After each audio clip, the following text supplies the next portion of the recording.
দেখেছেন BGB DG কত ভালো, নির্বাচন নিয়ে কত দরদ, তার সীমান্ত নিয়ে কত উতলা। দেখেন দেখেন ভালো করে দেখেন। হ্যাঁ, ইনকে ডিজি আমরা তো চাই, তাই না? হ্যাঁ, হারামজাদা মাদারচোদ কুত্তার বাচ্চা, তোর পুটির মধ্যে তারাবাতি ঢুকায় তোর মাম্মা হাসিনার কাছে পাঠিয়ে দেবো বান্দির বাচ্চা। কেন গালি দিচ্ছি? হ্যাঁ, দেখেন জুলাই আগস্টে আমাদের দেশ বিরোধী করছিল, পত্রিকা তাসিছে।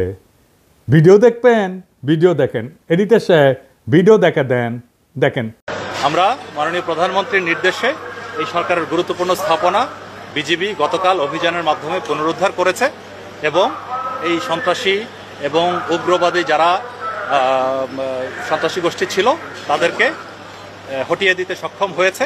তো বর্তমানে আপনারা দেখতে পাচ্ছেন তারপরও আশেপাশে কিছু দূরত্বে তারা ক্রমাগত ঢিল ছুটছে, দল বাঁধছে, পুনরায় আবার এই বিটিভি ভবন আক্রমণ করার চেষ্টা করছে। সেটা আমরা এখন বিজিবি কালকে থেকে দখল করে এখানেই আছে, তার সাথে পুলিশ এবং র্যাবও যুক্ত হয়েছে। তো সব মিলিয়ে এই জায়গার এই স্থানের কোনো ধরনের জন্য আর অসুবিধা না হয় সেজন্য আমরা বদ্ধপরি। দেখেছেন এই ব্যাংচত্রে প্রফেসর ইউনূস এখনো বিজিবি ডিজি করে রেখে দিচ্ছে। কেন দিছে জানেন? উই তো আর্মির ধন বড়, এতই বড় যে নিজের নিজেই মারবার পারে, আর কাউরে লাগে না। পুলিশের আইজি যদি বদলানো যায় তাহলে বিজেপি ডিজি কেন থাকবি? ওই ইলেকশন করবি, ওই অন্তর্ঘাত করবি, ও প্রধানমন্ত্রী কাটাল রানীর নির্দেশনায় করবি। এডিটর সাহেব দেন জাউরা সিল মেরে দেন, আরেকটা মারেন। আর সামনে থাকলে চালা মুখ ফাটে দিলাম নি, একেবারে নাক মুখ ফাটে দিলাম নি। হারাম জাদা এ জাউরা শোন, দাঁড়ান এডিটর সাহেব, ও বাম্বু দেওয়া এখনো শেষ হয়নি, স্ক্রিনে রাখেন। দেখে দেখে গালি না দিলে জোশ আসে না শৈলে। এই এখন কবু অর্ডার দিছে তাই করেছি, তাই না? তোর অর্ডারের মধ্যে কি লিখে দিয়েছিল দেশ বিরোধী ষড়যন্ত্র? ওটা কছু তো নিজের কুরকুরে নেত কছু তো। হাসিনা না পড়লে যে মোটা আজিজের মতো বিজিবি থেকে আর্মি চিফ জান বেনে দেয়, সেই জন্য কইছিল। কর্নেল রেদওয়ান ছিল না বিজিবি থেকে, সাবমেশিন গান দিয়ে গুলি করেছিল ছাত্র জনতার উপরে, সেটা তো ওর কমান্ডেই হয়েছে। উক্কান 5 লাথি দিয়ে আর্মি ফেরত পাঠানো হয় নাই, 11 মাসের বেশি হয়েছে, প্রায় 1 বছর হয়ে গেছে। তো ইমরুজ স্যার, আপনার যদি সব উপদেষ্টাদের কয়া দেওয়া লাগে কি করা লাগবে, তাহলে কেমনে হবে? ও রাখিছেন কেন? ওটি ও বিজেপি থেকে না সরাইল ওর গোষ্ঠী শুদ্ধ তাল গাছে তুলবো আমি, কয়া দিলাম। পরে আবার কয়েন না আমি ওয়ার্নিং দেই নাই। যাই হোক, গরম দিয়া শুরু করে এখন এনা নরমে আসি, একাডেমিক আলাপে আসি। এনা সুশীল সাজি, সুশীল না হইলে তো আপনারা আবার দাম দেন না। হ্যাঁ সাজমো, হ্যাঁ দিছে, পারমিশন দিছে।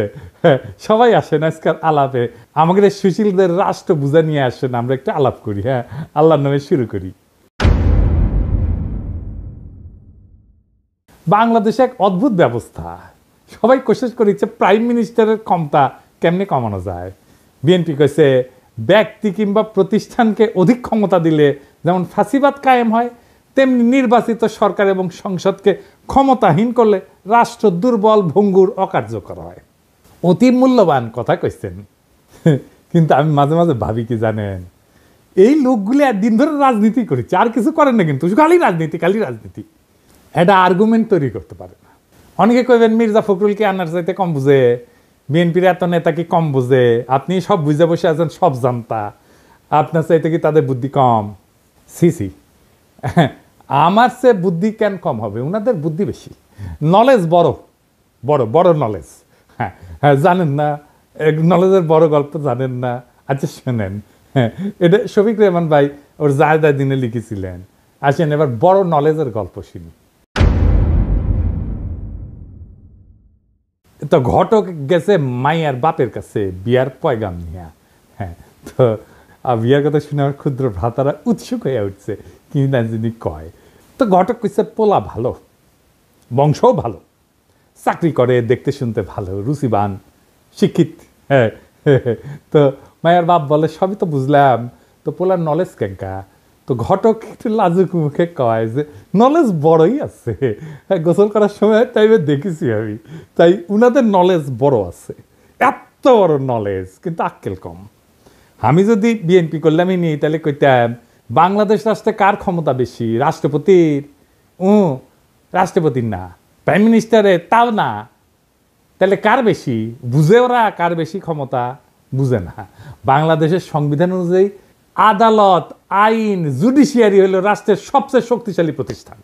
এমনকি সংসদ জনগণের প্রতিনিধিত্বকারী সংস্থার চেয়ে বেশি ক্ষমতা দেওয়া হয়েছে এদেরকে। প্রাইম মিনিস্টারের ক্ষমতা কমানোর চেষ্টা করিচ্ছেন কে? উনি আদালতকে রেখে দিয়া, এটারে কয় বিভ্রম। হাসিনা জুডিশিয়ারির শক্তিরে খায়া ফেলেছিল, কিন্তু জুডিশিয়ারি যে সবচেয়ে ক্ষমতাবান, এটাই হইল বাংলাদেশের বিচার ব্যবস্থা, শাসন কাঠামো, রাষ্ট্রের সবচেয়ে বিপজ্জনক সংকট। আপনি পিএম রাষ্ট্রপতিরে সরাইতে পারেন, চৌধুরীকে সরাইল না খালেদা জিয়ার সংসদ।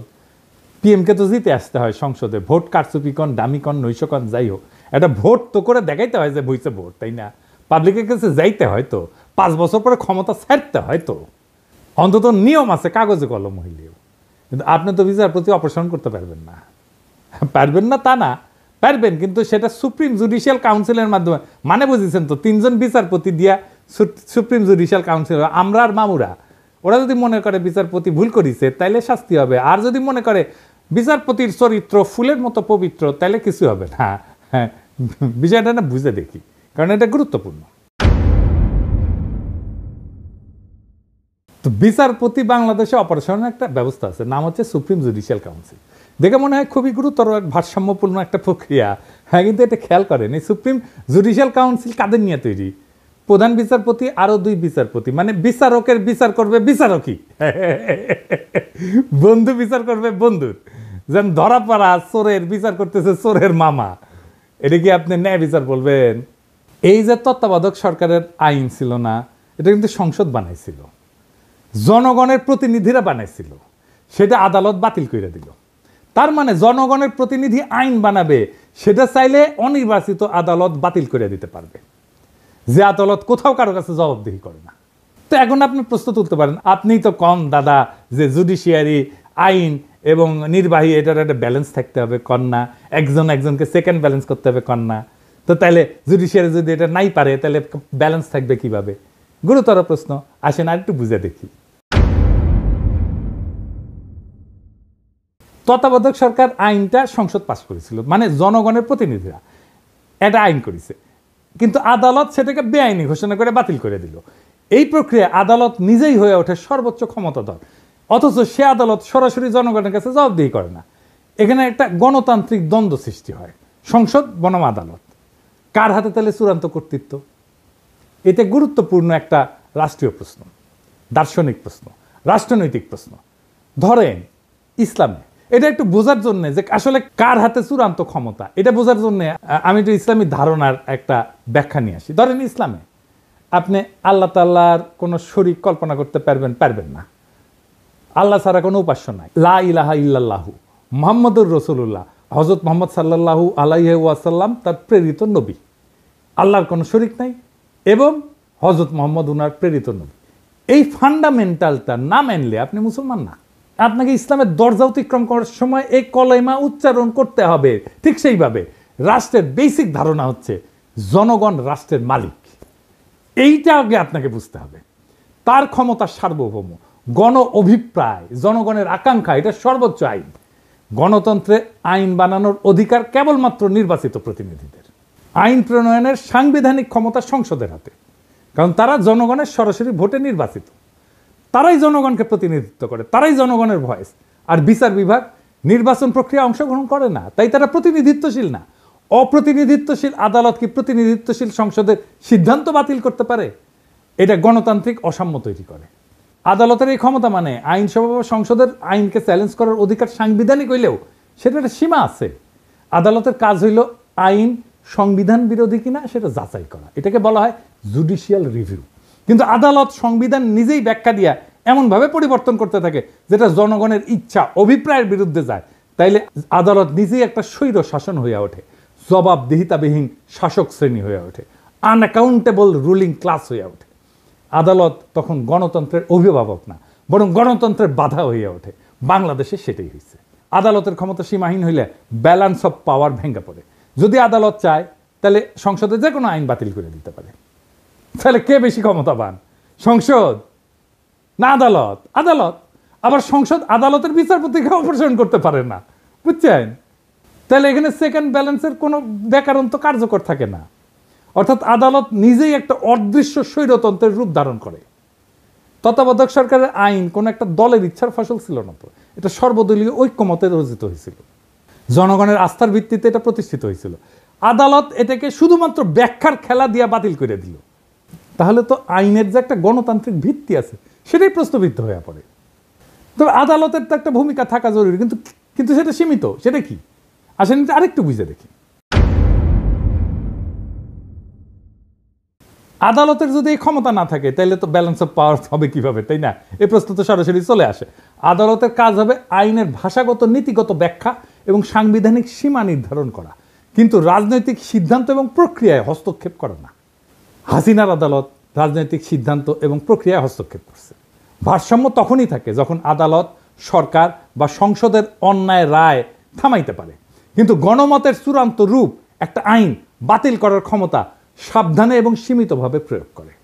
আদালত যদি এমন ক্ষমতা পায় যে জনগণের প্রতিনিধিরা যে আইন মানাবে তাই সে বাতিল করে দিতে পারে এবং সে নিজে কোনো জনগণের কাছে জবাবদিহিতা করবে না, তাহলে সে আদালত না, সে গণতন্ত্রের উপরে বসা এক নির্জীব অভিজাত শ্রেণীর নামমাত্র পোশাক।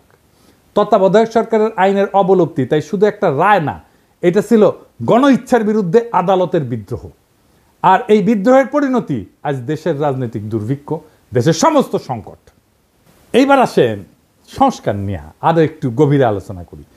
প্রফেসর ইউনূসের সরকার নানা ধরনের সংস্কার করেছে। এই সংস্কার কারা করিচ্ছে, কিভাবে করিচ্ছে, এটা বুঝে কিনা সেটা একটু বুঝে দেখি। আজকের নতুন বাংলাদেশে সংস্কারের জন্য বিভিন্ন প্রস্তাব নিয়ে আলোচনা করা হইতেছে। আবার যাতে বিগত 15 বছরের ফ্যাসিবাদ, 72 বা 75 সালের ফ্যাসিবাদ বাকশাল বাংলাদেশে পুনরায় প্রতিষ্ঠিত হইতে না পারে, সেজন্য নানা পক্ষ নানা মত প্রস্তাব নিয়ে আলোচনা করতেছে। এটার জন্য প্রফেসর ইউনূস একটা ঐক্যমত কমিশন করেছেন।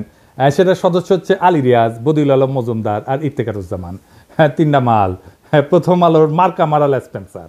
এরা কি ধরনের প্রস্তাব দিতে পারে সেটা না বললেও চলে। হ্যাঁ, ইফতেখারুজ্জামানকে আমি বাম্বু দিছিলাম না, একবার দিছিলাম না, মনে আছে না? হ্যাঁ, ওরা এনে বসায় দিচ্ছে প্রফেসর ইউনূস। প্রথম আলো এইসব সুশীল প্রগতিশীল মালদের দিয়া 111-এর পরে সংস্কার করাইতে গেছিল। তখনকার ভারতের দালাল মঈনুদ্দিন ফখরুদ্দিন সরকার একই সুশীল প্রগতিশীলদের টোটকা প্রস্তাব দিয়া অধ্যাদেশ জারি কইরা বিভিন্ন সংস্কার করছিল, যার প্রত্যক্ষ পরিণতি হচ্ছে হাসিনার ফ্যাসিবাদ। এক বেল তলাতে এই ন্যাড়া বুদ্ধিজীবী সুশীল এই জাতিকে কয়বার নিয়ে যাবে? ৭৪-এর বাকশালী সংবিধান, হাসিনার ফ্যাসিজম, এসব তো আসমান থেকে নেমে আসে নাই। বারবার একই মার্কা মারা সব দালাল লেসপেন্সার, বুদ্ধিহীন মূর্খ কামাল হোসেন, রেহমান সোবহান, ইফতেখারুজ্জামান, মতি, মাহফুজ এদের টোটকা জাতিকে গিলায় বারবার আওয়ামী ফ্যাসিজম প্রতিষ্ঠার সুযোগ করে দেওয়া হইতেছে। এবারও সে একই চক্রান্ত হইতেছে, আর জাতি সে সমস্ত খেয়াল না করে বসে বসে আঙুল চুষিচ্ছে। আলী রিয়াজের আক্কেল জ্ঞানের নমুনা দেখেন। সংবিধান সংস্কার কমিটির রিপোর্ট ড্রাফট করার সময় সে কাদের পরামর্শ সে নিচে, সেটা রিপোর্টের শেষে তালিকা করে লিখে দিছে। দেখেন কারা কারা আছে সেখানে।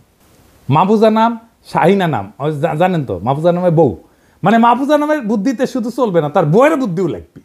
এই মাহফুজা নাম হাসিনার সামরিক মারণাস্ত্রে গুলি চালায় ছাত্রজনকে হত্যা করার নির্দেশ দেওয়ার পরে সেটার পক্ষে বয়ান লিখে এডিটোরিয়াল পাবলিশ করেছিল, যাতে সরকার কঠোর হস্তে এই আন্দোলন দমন করে।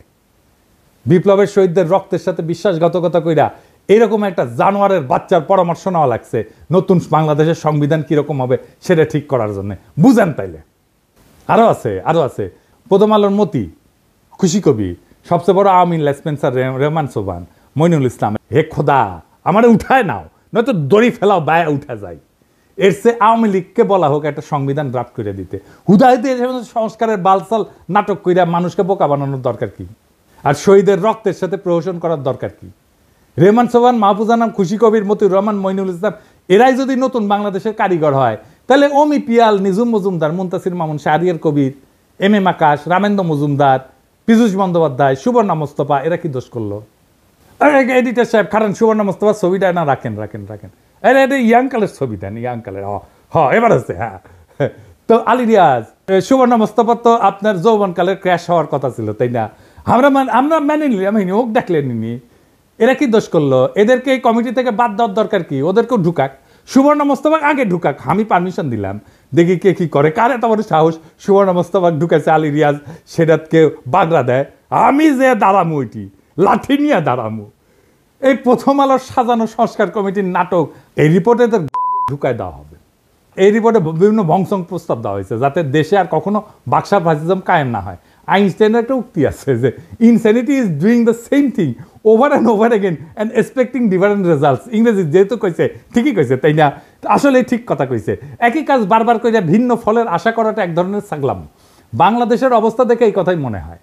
একই কবিরাজের দেওয়ার টোটকা জাতিকে বারবার গিলাইতেছে, বারবার আওয়ামী লীগ আর ফ্যাসিবাদের ফিরে আনা হইতেছে। রেমান সোবান পাকিস্তান আমল থেকে গাজাঘড়ি বয়ান আর টোটকা দিয়ে জাতিকে ধ্বংস করিচ্ছে। উইকলে পিএইচডিও করতে পারে নাই, কেমব্রিজে গেছিল, এমএ কইরা ফিরে আসিছে, হ্যাঁ, তা হেডেমে কুলায় নাই। তাও এই হারামজাদার প্রতি সুশীলদের পীড়িতের ঘাটতির কোনো কমতি নাই। পয়সার বন্ধু মানুষ এই হারামজাদা রেহমান সোবান ছিল ইন্ডিয়াকে ট্রানজিট দেওয়ার ব্যাপারে ১ নাম্বার উকিল। এই রেহমান সোবান কইছিল ট্রানজিট নিয়ে যে বিতর্ক, সেটা অশিক্ষিত বিতর্ক। এই হারামজাদা, তুই শিক্ষিত, তুই পড়াশোনা করছিস কতটুকু? শালা পিএইচডি তো করতে পারিস নাই, এমএ করে ফিরে আসিস সরকারি স্কলারশিপে যায়, বেশি বেশি বাতেলা জারিস, তারপরে এদের হুশ হয় না। আজকাল বেশি মুখ খারাপ করলাম না, নাকি করে ফেলছি অলরেডি বেশি জানি না, বুঝছাও, মানে অভ্যাস হয়ে গেছে তো আমার মুখই খারাপ। আজকে আবার একটু আলোচনা করব বাংলাদেশে কেন বারবার আওয়ামী ফ্যাসিবাদের উত্থান ঘটে। আসেন এটা আরেকবার একটু বুঝে দেখি, আগের এপিসোডে আলাপ করেছিলাম, আরেকবার একটু বুঝে দেখি। একটা রাষ্ট্রের 3টা অঙ্গ থাকে, একটা এক্সিকিউটিভ, লেজিসলেটিভ আর জুডিশিয়ারি। এই 3টা অঙ্গের সমন্বয়ে একটা রাষ্ট্র গড়ে ওঠে। এই লেজিসলেটিভ বা আইনসভা দেশে কি আইন হবে সেটা নির্ধারণ করে। এক্সিকিউটিভ সেই আইন অনুযায়ী দৈনন্দিন কাজকর্ম চালায় এবং পলিসি নির্ধারণ করে। তবে একটা রাষ্ট্রের সর্বোচ্চ পলিসি নির্ধারণ করে আইনসভা বা পার্লামেন্ট, কারণ এক্সিকিউটিভ আইনসভার পাশ করা আইন দিয়া চালাইতে বাধ্য, দেশ চালাইতে। এক্সিকিউটিভ কখনোই নিজে আইন বানাইতে পারে না, এমনকি কোনো সভ্য দেশে আদালত বা জুডিশিয়ারিও আইন বানাইতে পারে না, বা পারার কথা না। আদালতের বিচারকেরা যদি নিজেরাই আইন বানায়, সেটাকে রাষ্ট্রবিজ্ঞানের ভাষায় বলা হয় জুডিশিয়াল অ্যাক্টিভিজম। এই জুডিশিয়ারি কাজ হইতেছে এক্সিকিউটিভ যাতে নিজের এখতিয়ার বা জুরিসডিকশনের অতিক্রম করিয়া অর্ডার জারি করতে না পারে সেটা দেখা। এর সাথে দেশে আইনসভা দিয়া পাশ করা আইনের উপরে ভিত্তি করে বিভিন্ন কেসে সেই আইন অনুযায়ী রুলিং দেওয়া, আর দেশের সেই আইন অনুযায়ী ফৌজদারি এবং দেওয়ানি বিভিন্ন মামলার কার্যক্রম পরিচালিত করা, এটাই হইতেছে জুডিশিয়ারির কাজ। এখন আওয়ামী লীগ বিগত 15 বছর দেশে ফ্যাসিজম আদালতের মাধ্যমে কিন্তু প্রতিষ্ঠা করেছে, এটা মাহমুদুর রহমান কিন্তু বলে। খাইলকের মতো দালাল প্রধান বিচারপতি দিয়ে হাসিনা নিজের ইচ্ছা মতো যা খুশি রুলিং জারি করায়, আওয়ামী লীগের সমালোচনা করা, যাকে তাকে আদালত অবমাননার মামলা দেওয়া। এদেশে আদালত এখন ঠিক কী কাজ করে তা বোঝার জন্য আইন পড়তে হয় না, পত্রিকার ফেসবুক স্ক্রল করলেই চলে। মানুষ ভাবে আদালত বিচার করে না, ভাই, এই আদালত ইতিহাস লেখে, এই আদালত পোস্টার বানায়, কবিতা লেখে, স্লোগান বানায়, পাঠ্য বই সম্পাদনা করে, ক্রিকেট টিম নির্বাচনে মত দেয়, আদালত রুল দেয় 15ই আগস্ট হইবে শোক দিবস, 7ই মার্চ হইবে জাতীয় ঐতিহ্য, জয় বাংলা হইবে জাতীয় স্লোগান, স্বাধীনতার ঘোষক হইবে শেখ মুজিব। কেউ যদি প্রশ্ন তোলে যে এগুলি কি বিজ্ঞাপন, ওটা কি অ্যাড এজেন্সি, তখন কয়া হবে আপনি নিশ্চয়ই রাজাকার। স্কুলে কি পড়ানো হবে আদালত ঠিক করে দেয়। পাঠ্য বইয়ে বঙ্গবন্ধু কত পাতা জুড়ে থাকবে সেটাও রুল দিয়ে আসে। বিশ্ববিদ্যালয়ের নাম কি হবে, গার্ডেনের নাম কি হবে, হাসপাতালের নাম কি হবে, সব জায়গায় আদালতের নাক ঢুকে। এমনই একটা আদালত। আর এই আদালতের বিচারপতি আমাদের সাথে পলিটিক্স করেছিল। ওই কইছিল যে আমরা শপথবদ্ধ রাজনীতিবিদ, ওই কইছিল এ না, ওর ভাই আবার এমপি ছিল আওয়ামী লীগের। এমনকি একবার তো আদালতে রিট হয়, বাংলাদেশ ক্রিকেট টিম কেন মুশফিককে নিতেছে না, কেন তামিম বাদ। ভাগ্য ভালো আদালত বলেনি কে ওপেনিং করবে, কে শেষ ওভারে বল করবে। ধর্মের ব্যাপারেও আদালত কিন্তু বলে যে বিসমিল্লাহ থাকবে কি থাকবে না, ভাস্কর্য থাকবে। তো আদালত এখন ইসলামিক স্কলার আর ইতিহাসবিদ দুইটাই। অথচ এসব সিদ্ধান্ত একটা সভ্য রাষ্ট্রে আদালতের এখতিয়ারে থাকারই কথা না। এসব সিদ্ধান্ত রাষ্ট্রে হয় আইনসভা নেয়, অথবা এক্সিকিউটিভ বিভাগ আইনসভা দ্বারা এম্পাওয়ার্ড হয়ে নেয়। এই কয়েকদিন আগে আমাদের অ্যাটর্নি জেনারেল বলছে যে হাইকোর্ট চাইলে যে কোনো ব্যাপারে হস্তক্ষেপ করতে পারে। ব্যাপারটা শুনতে খুব অদ্ভুত শোনালেও বাংলাদেশের সংবিধান অনুযায়ী পুরো ঘটনাটা লিগ্যাল। বাংলাদেশের 72-এর সংবিধান একটা বিস্ফোরা ধারা ঢোকানো আছে, যার দ্বারা এম্পাওয়ার্ড হইয়া আদালত বা হাইকোর্ট যে কোনো ব্যাপারে হস্তক্ষেপ করতে পারে, যা খুশি তাই করতে পারে। এটা হইতেছে সংবিধানের 102 নম্বর আর্টিকেল। এই বিস্ফোরা আর্টিকেল বাংলাদেশে বিচারকদের জুডিশিয়াল অ্যাক্টিভিজম করার রাস্তা তৈরি করে দিছে। আরে সালে এই সমস্ত ডক্টর কামাল হোসেনের বাল্ব কিছু বুঝে না, উই ওর গুমুত সামলাইতে পারে না, ডায়াপার পরে থাকে, সত্যি কথা, মিথ্যা কথা কইতেছি না। এবং এইটা দিয়ে এম্পাওয়ার্ড হয়ে হাসিনা তার আমলে মুদল আদালত দিয়াই তার সন্ত্রাসের রাজত্ব কায়েম করছে। কি আছে আর্টিকেলে, আসেন দেখি। এই আর্টিকেলের ফলে যে কেউ, যে কোনো আইনজীবী যা ইচ্ছা যা খুশি সেটা নিয়ে হাইকোর্টে রিট করতে পারে। হাইকোর্ট বেঞ্চ সেই রিটের উপর ভিত্তি করে যা খুশি তাই রুলিং জারি করতে পারে। কি বিচিত্র একটা দেশ, তাই না? মাঝে মাঝে অনেক উকিল সরকারকে বিভিন্ন কাজ করার নির্দেশ দিয়ে নোটিশ পাঠায়, অন্যথায় সে 102 ধারার ভিত্তিতে হাইকোর্টে রিট করার হুমকি দেয়। খালি সরকারকে না, অনেক বদমাইশ উকিল এটা ব্যবহার করে অসংখ্য মানুষকে, সাধারণ মানুষকে হয়রানি করে, যারা কোনোভাবে একটা ব্যাপারে ইন্টারেস্টেড পার্টি না। সেই সমস্ত ব্যাপারে বদমাইশ উকিলরা বিভিন্ন হাস্যকর আইনি নোটিশ পাঠায় 102 আর্টিকেলের উপরে ভিত্তি করে, এবং আদালত সেটার উপর ভিত্তি করে রুলিং পর্যন্ত দেয়। এই ইন্টারেস্টেড পার্টি কি এটা একটু বুঝে নেই। যে কোনো সভ্য দেশে কেবলমাত্র ইন্টারেস্টেড পার্টি কোনো ব্যাপারে মামলা করতে পারে। ইন্টারেস্টেড পার্টি বলতে আইনের ভাষায় বোঝানো হয় এমন কেউ যার উক্ত মামলার ফলাফলে সরাসরি স্টেক আছে বা সরাসরি গেইন অথবা লসের আউটকাম আছে। যেমন ধরেন কোন এক সংবাদপত্র লিখছে যে আমি এটা চোর, ধরেন আমি অমুক তারিখে অমুক জায়গায় অমুক লাগাইছি, চুরি করেছি, আমি জানি যে আমি লাগাই নাই, চুরি করি নাই, কিন্তু ওই সংবাদ প্রকাশের ফলে আমার মানহানি হয়েছে। কোন সভ্য দেশে মানহানির মামলা করার অধিকার একমাত্র আমার নিজেরই আছে। আমি এই মামলার একমাত্র ইন্টারেস্টেড পার্টি, বুঝছাও? এই মামলার আউটকাম মানে ফলাফল একমাত্র আমার জিতা বা হারের সম্ভাবনা আছে। এখন যদি কুমিল্লার মোকলেস মোল্লা অথবা গোপালগঞ্জের উকিল হরিদাস পাল আদালতে গিয়ে মামলা করে যে অমুকের মানহানি অমুক করিছে, অতএব অমুকের বিরুদ্ধে এত টাকা ক্ষতিপূরণ দাবি করে আমি মামলা করেছি, ব্যাপারটা যে কত বড় হাস্যকর হয়ে উঠবে সেটা আর বলার অপেক্ষা রাখে না। আমার নামে এরকম মামলা করেছে, আমি নাকি হাসিনা শেখ মুজিবের অপমান করেছি, তার ভাবমূর্তি ক্ষুণ্ণ করেছি। একজন কে সিলেটে একটা মামলা করেছে, গোপালগঞ্জে একটা মামলা করেছে, কতগুলো। আমাকে সেদিন জিজ্ঞাসতেছে ঢাকার ডিসি যে দাদা আপনার নামে কি কি মামলা আছে। আমি বললাম আমি নিজেই জানি না রে ভাই, মাঝে মাঝে শুনেছি এই জায়গায় মামলা আছে, কতগুলো মামলা আছে আমি গোনা বাদ দিছি। এরকম হাজার হাজার ঘটনা ঘটছে, মামলা হয়েছে, জেল পর্যন্ত হয়েছে, সেসব মামলার উপরে ভিত্তি করে। সত্যি ছেলে কাজ, কি বিচিত্র এই দেশ। অথচ এই ব্যাপারে সংস্কার করার কথা নিয়ে কোনো কেউ প্রপোজাল দেয় না। কারণ সব জায়গায় বলা হইতেছে দেশে এক্সিকিউটিভ, লেজিসলেটিভ, জুডিশিয়ারির মধ্যে একটা ক্ষমতার ভারসাম্য আনা লাগবে। কিভাবে লাগবে সে ব্যাপারে সংস্কার কমিটির রিপোর্টে অনেক ভংজুং প্রস্তাব আছে। যেমন ধরেন কইছে হাইকোর্টের শাখা বাড়ানো লাগবে, তো হাইকোর্টের শাখা বাড়াইলে কিভাবে ভারসাম্য আসবে সেটার কোনো ব্যাখ্যা নাই। হাসিনার আমলে আদালত প্রত্যেকটা ব্যাপারে নাক গলায় হাসিনার ত্রাসের রাজত্ব কায়েম করতে সাহায্য করছে। কালামানিক সব জায়গায় নাক গলানোর বার এমনই বাড়ছিল যে লীগের স্পিকার আব্দুল হামিদ পর্যন্ত সেটাতে বিরক্ত হয়ে বলছিল বেশি বাড়াবাড়ি করলে জনগণ আদালতের বিরুদ্ধে উঠে দাঁড়াইতে পারে। এমনকি খালি এক্সিকিউটিভের ব্যাপারে নাক গলানো না, বিভিন্ন সময় দেশে কি আইন হওয়া উচিত কি হওয়া উচিত না সেটা পর্যন্ত আদেশ জারি করেছে। সংবিধানে স্পষ্ট লেখা থাকতে হবে আদালত বা জুডিশিয়ারি কোনোভাবে জুডিশিয়াল অ্যাক্টিভিজম করতে পারবে না। তারা কেবলমাত্র দেশে বিদ্যমান আইনের উপর ভিত্তি করে রায় দিতে পারবে। জনগণের যদি কোনো আইন পছন্দ না হয় অথবা কোনো আইন বানানোর ইচ্ছা হয়, তাদেরকে তাদের এমপির সাথে কথা বলে সেই বিল সংসদে আনার ব্যবস্থা করতে হবে। সংসদ সদস্যদের মূল কাজ এলাকার উন্নয়ন করা না। এরা যে বলবে আমি আপনার এলাকার উন্নয়ন করে দেবো, এটা তার কাজ না, এটা কাজ পৌরসভার। পৌরসভার কাজ এমপিরে দিয়ে করায় না। তাদের মূল কাজ আইনসভার বিভিন্ন আইন নিয়ে আলোচনা করে ভোটাভুটি করে আইন বানানো। এই সাধারণ তথ্যটা দেশের অধিকাংশ মানুষ জানে না। আর একটা হাস্যকর অভ্যাস এই জাতির কাছে আছে, কিছু হলে সব কিছুতে আদালতে যায় মামলা করে দেয়। যেমন বিপ্লবের পরে আওয়ামী লীগকে নিষিদ্ধ করা লাগবে, এটা নিয়েও আদালতে মামলা করতে গেছিল পোলাপাই, আদালতে রিট করে। অথচ একটা রাষ্ট্রে এই সিদ্ধান্ত নেওয়ার অধিকার সেই রাষ্ট্রের আইনসভার, যারা ওই দলকে নিষিদ্ধ করে আইন করতে পারে অথবা সংবিধানে ওই দলকে নিষিদ্ধ করে দিতে পারে। যেমন জার্মানিতে নাজি পার্টি, ওদের আইনসভায় পাশ হওয়া নাজিদের নিয়ে করা স্পেসিফিক আইন দিয়ে নিষিদ্ধ। ইতালিতে ফ্যাসিস্ট পার্টি একদম সাংবিধানিকভাবে উল্লেখ করে নিষিদ্ধ করা হয়েছে। এইখানে আদালতে গিয়া মামলা কইরা তাদেরকে টেনে আনা এই আশায় যে তারা রায় দিবে অমুক দল নিষিদ্ধ, এটা চূড়ান্ত নির্বুদ্ধিতা। কোনো আদালত দেশের আইনসভার বা এক্সিকিউটিভের কাজ করতে পারে না। আজব চিন্তা ভাবনা সবার। এটা গেল জুডিশিয়ারির ব্যাপারে কথা। এখন আসি এক্সিকিউটিভ আর লেজিসলেটিভ মানে আইনসভার মধ্যে ব্যালেন্স অফ পাওয়ার নিয়ে। বাংলাদেশে বারবার ফ্যাসিজম তৈরি হয় কারণ দেশের সংবিধানে পার্লামেন্টারি শাসন ব্যবস্থা। এখানে আইনসভার নিয়ন্ত্রণে যেই মানুষ আর পার্টি সেই একই মানুষ আর পার্টি নির্বাচনের মাধ্যমে একবার দেশের এক্সিকিউটিভ ব্যবস্থার কর্ণধারার সর্বেসর্বা হয়ে ওঠে। যদি এক্সিকিউটিভ আর লেজিসলেটিভ, নির্বাহী এবং আইন একই মানুষের অধীনে থাকে, তাহলে এটাই ফ্যাসিজম। এই পার্লামেন্টারি ব্যবস্থা পৃথিবীর যে সমস্ত দেশে অ্যাপ্লাই করা হয়েছে সেখানে অসংখ্যবার ভয়ঙ্কর রকমেরভাবে ব্যাকফায়ার করছে। কোথায় কোথায় করছে শুনবেন? ইউরোপেই এটা ডিজাস্টার করছে।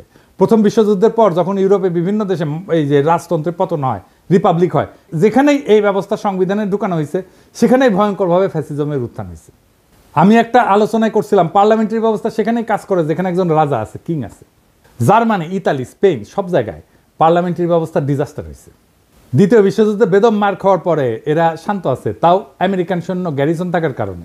তৎকালীন ইস্টার্ন ইউরোপেও এই পার্লামেন্টারি ব্যবস্থা হাঙ্গেরি, রোমানিয়ার ডিজাস্টার করছে।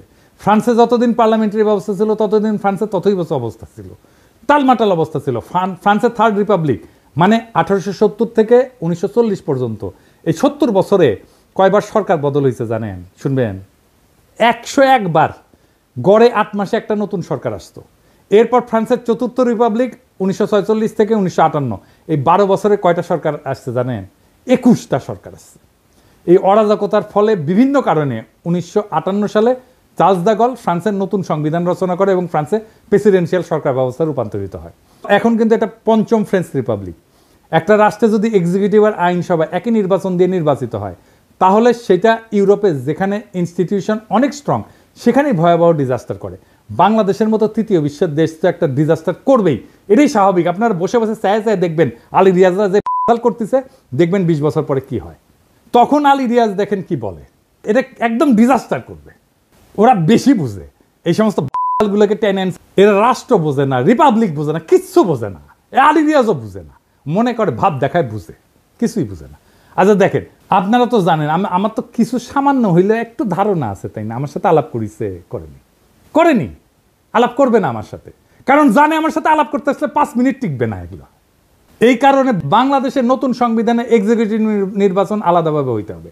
দেশে এক্সিকিউটিভদের প্রধান হচ্ছে রাষ্ট্রপতি। রাষ্ট্রপতি নিজেই সরাসরি জনগণের ভোটে নির্বাচিত হয়ে আসবে। রাষ্ট্রপতি নিজেই এক্সিকিউটিভ, ডে টু ডে প্রশাসন আর পলিসি নির্ধারণ করবে। এর জন্য উনি একটা ক্যাবিনেট নিয়োগ দেবে বিভিন্ন এক্সিকিউটিভ ডিপার্টমেন্ট চালানোর জন্য। সব সিদ্ধান্ত রাষ্ট্রপতি নিজেই নেবে, কোনো প্রধানমন্ত্রী থাকবে না। রাষ্ট্রপতির মেয়াদ 4 বছর বা 5 বছর হবে, কিন্তু এক্সিকিউটিভ হিসেবে রাষ্ট্রপতি কোনো আইন বানাইতে পারবে না এবং উনার সমস্ত অর্ডার সিদ্ধান্ত বিদ্যমান আইনের মধ্যে থাকতে হবে। রাষ্ট্রপতি কোনো অধ্যাদেশ জারি করে আইনসভার কাজ নিজে করতে পারবে না। রাষ্ট্রপতি খালি দেশে বিদ্যমান আইনের বাস্তবায়ন করে একটা এক্সিকিউটিভ কাজ চালাইতে পারবে। দেশে কোনো আইনের দরকার হলে, আইন বাতিল করতে হলে আইনসভার মিটিং ডাকতে হবে এবং সেখানে কেবলমাত্র আইনসভার সদস্যরা ভোট দিয়া কোনো সিদ্ধান্তে আসবে। এই সংসদের সদস্যরা সম্পূর্ণ আলাদা নির্বাচনে আলাদাভাবে জনগণের সরাসরি ভোটে নির্বাচিত হবে। দেশে যখন এক্সিকিউটিভ আর লেজিসলেটিভ মানে নির্বাহী এবং আইন এইভাবে সম্পূর্ণ সেপারেট হয়ে যাবে, তখন কেবল দেশে ফ্যাসিজমের উত্থান ঠেকানো যাবে। দেশের বাজেট আইনসভা পাশ করবে এবং পার্লামেন্ট রাষ্ট্রপতিকে যেই বাজেট দিবে, রাষ্ট্রপতি সেই বাজেট দেওয়া ওই অর্থ বছরের ব্যয়ভার বহন করবে।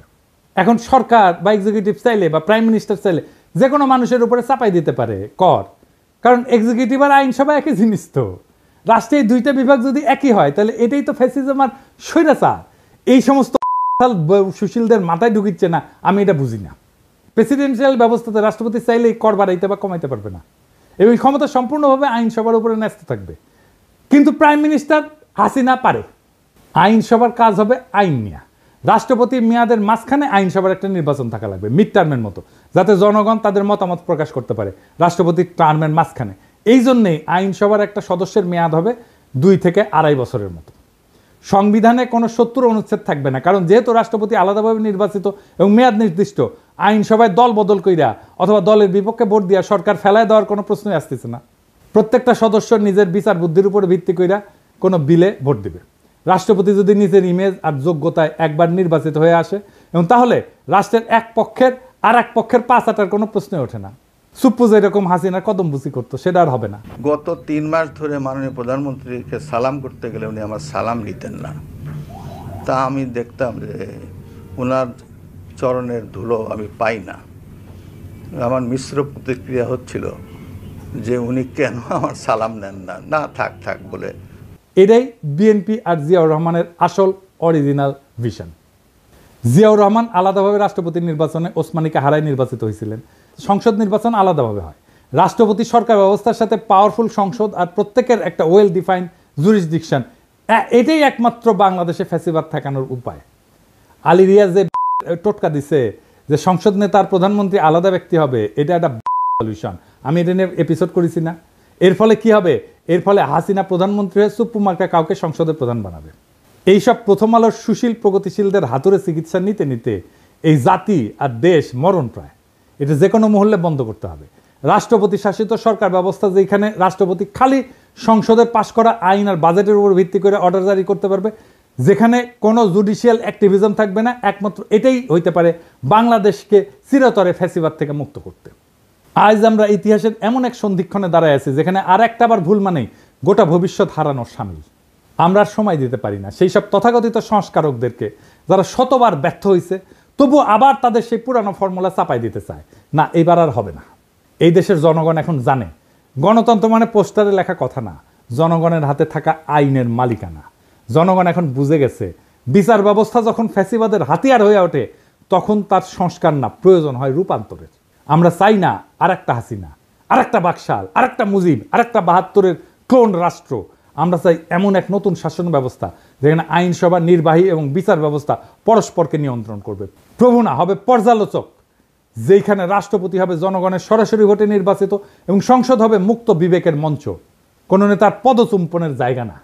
প্রিয় দেশবাসী, এটাই সেই সময় যখন ইতিহাস তৈরি হয়। প্রশ্ন একটাই, আপনি কি এই ইতিহাস গড়ে ওঠার অংশ হবেন, না এই জাতির আর একটা প্রতারণার সাক্ষী হয়ে থাকবেন? আসেন সুশাসনের জন্য, জবাবদিহিতার জন্য এবং সবচেয়ে গুরুত্বপূর্ণ এই দেশটাকে ভালোবাসার জন্য একটা নতুন সূচনার দাবিতে গর্জে উঠি। এবার আর সংস্কার না, রূপান্তর চাই। এই রূপান্তরেই মুক্তি, এই মুক্তিতেই নতুন বাংলাদেশ। সেই নতুন বাংলাদেশকে আমাদের গড়ে তুলতে হবে, আনতে হবে সবাই মিলে আবার একসাথে। ইনকিলাব জিন্দাবাদ।